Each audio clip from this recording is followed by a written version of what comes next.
ഇന്ന് തന്നെ ഡൗൺലോഡ് ചെയ്യൂ. കാണൂ നിങ്ങളുടെ ഫേവറേറ്റ് ഷോസ്. എന്താ അവിടെ തന്നെ നിന്ന് കളഞ്ഞ? ഇനി വാ.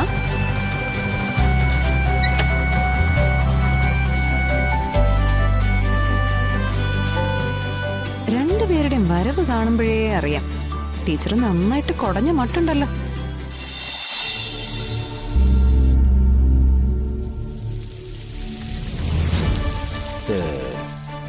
ഏതെങ്കിലും രീതിയിൽ പണി അറിയാവുന്ന ആരെങ്കിലും വരണം, എങ്കിലേ ഇത് മുന്നോട്ട് പോകും.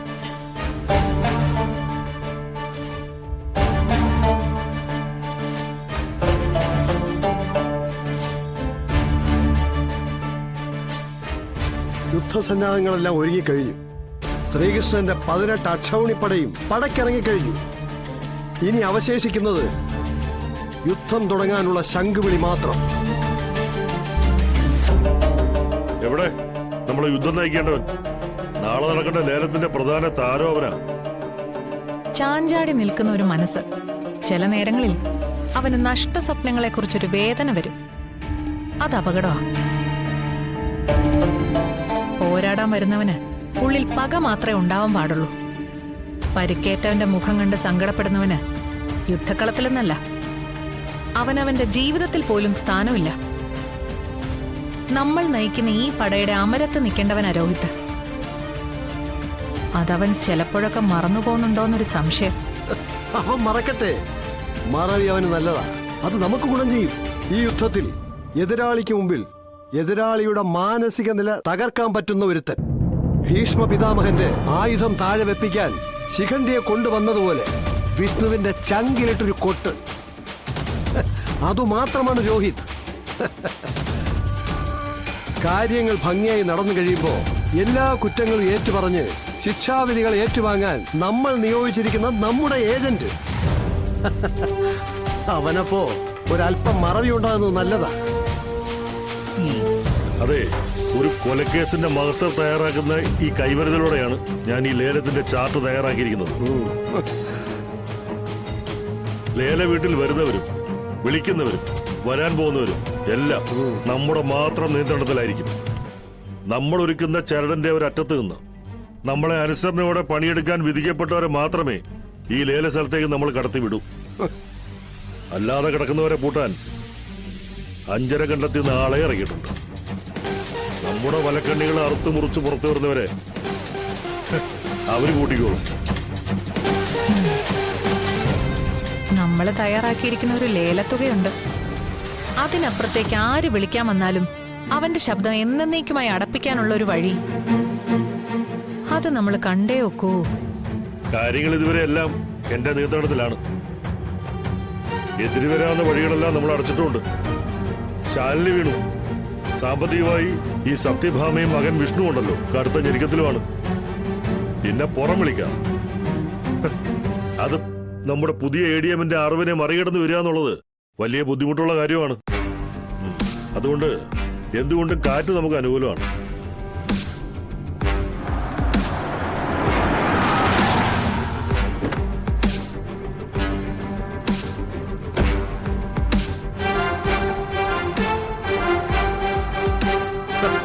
വന്നല്ലോ വിഷ്ണു. അവൻ അവസാന നിമിഷം വരെ ആ വീടിന് വേണ്ടി പോരാടും, ഒരു സംശയം വേണ്ട.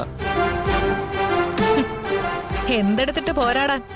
അതിന് അവന്റെ കയ്യിൽ അതിനുള്ള കൂറയുണ്ടോ, പാങ്ങുണ്ടോ? ഉണ്ടായിരുന്നെങ്കിൽ ഇതിങ്ങനെ നഷ്ടപ്പെടുത്തില്ലായിരുന്നല്ലോ.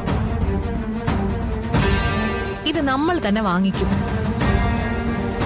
നാളെ നടക്കുന്ന ലേലത്തിൽ നീ തന്നെയാണ് താരം.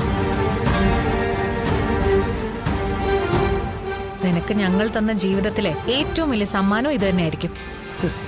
നീ ഭാഗ്യവാനാടാ. സത്യഭാമയും വിഷ്ണുവും ജീവിക്കേണ്ട സ്വപ്ന സൗധമാണ് നിന്റെ മാത്രം സ്വന്തമാവാൻ പോകുന്നത്. മാളിക മുകളേറിയ മന്നന്റെ തോളിൽ മാറാപ്പ് കയറ്റിയെന്ന് പാടിയത് തിരുത്തിപ്പാടേണ്ട അവസ്ഥയാണ് ഇവിടെ വന്നിരിക്കുന്നത്.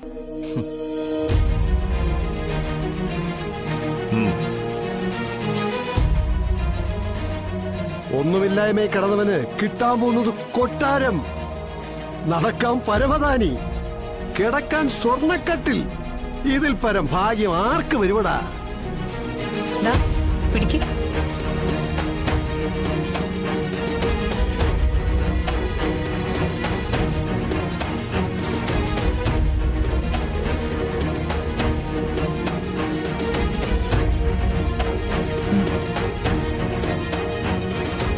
നിന്നെ നീ പോലും അറിയാതെ സമ്പന്നതയുടെ കൊടുമുടി കയറ്റുമെന്ന് പറഞ്ഞത് വെറുതെ അല്ലാന്ന് ഇപ്പൊ മനസ്സിലായല്ലോ. ഈ ലേലം കഴിയുമ്പോ നഷ്ടപ്പെട്ടതെല്ലാം നിനക്ക് സ്വന്തമാവും. പണം വന്നാ പിന്നെ ഈ ലോകത്തെ എന്താ രോഗത്തെ നേടാനാവാത്തത്? നമ്മളവിടെ തുടങ്ങുന്ന പുതിയ ബിസിനസ്സും കൂടെ പച്ച പിടിച്ചാ പിന്നെ ഒരു ശക്തിക്കും നമ്മളെ പരാജയപ്പെടുത്താനാവില്ല.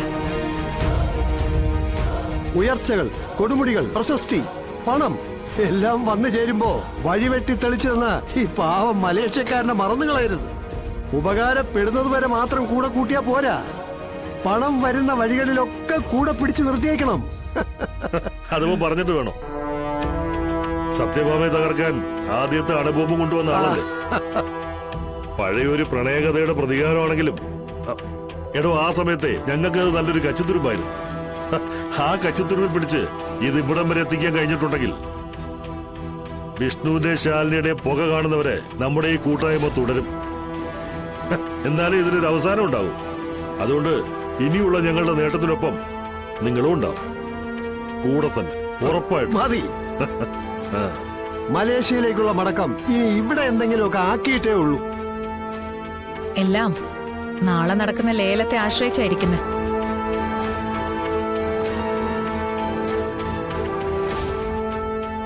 നമ്മൾ തീരുമാനിച്ചതുപോലെ തന്നെ കാര്യങ്ങൾ നടക്കാവൂ. അതിലൊരു സംശയം വേണ്ട. നാളെ നമ്മൾ സത്യാമ്മയുടെ വീട് ലേലത്തിൽ പിടിച്ചിരിക്കും. ഇത് ദൈവത്തിന്റെ തീരുമാനമാ, ഈശ്വരന്റെ കടാക്ഷം. എനിക്ക് നിങ്ങളെല്ലാവരും കൂടി തരുന്ന ഈ സ്നേഹസമ്മാനം ഞാൻ വാങ്ങുക തന്നെ ചെയ്യും. ഉറപ്പാ.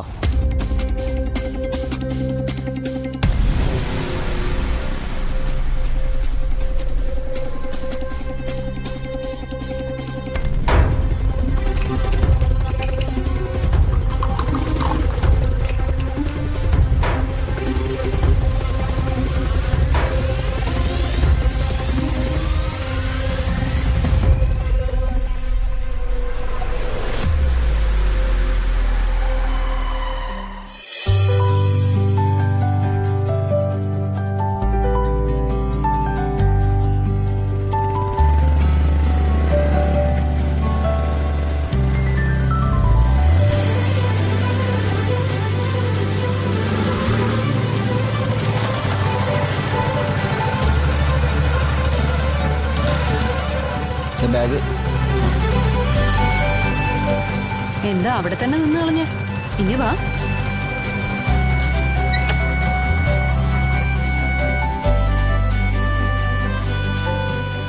രണ്ടുപേരുടെയും വരവ് കാണുമ്പോഴേ അറിയാം ടീച്ചർ നന്നായിട്ട് കുടഞ്ഞ മട്ടുണ്ടല്ലോ.